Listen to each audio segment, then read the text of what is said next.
There's also growing diplomatic pressure to get essential supplies into Gaza, which has been sealed off after Hamas, which is designated as a terror organization by many Western governments, launched attacks into Israel. The United Nations says more than 338,000 people have now been forced to flee their homes in Gaza, and food, fuel, and water are urgently needed ahead of a possible incursion into Gaza.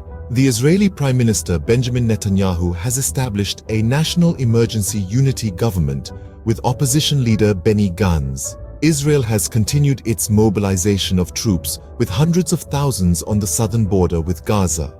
President Biden says he's told Mr. Netanyahu that Israel must abide by the rules of war in its fight against Hamas. The U.S. Secretary of State Anthony Blinken is due to arrive in Israel in the next hour or so. All this as Israeli airstrikes on Gaza continue.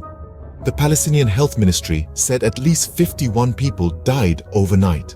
Well, here's the scene live in Gaza this morning, where just in the past few hours, the Health Ministry has confirmed that 1,200 Palestinians have been killed in retaliatory airstrikes since Saturday.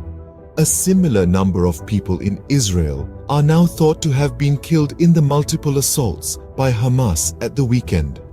In the last hour, a military spokesman said at least 220 soldiers are amongst them. Israel says hundreds of thousands of its troops are gathering outside Gaza and warns they'll soon be moving into the Hamas-controlled territory as part of its response to the atrocities committed on Israeli soil.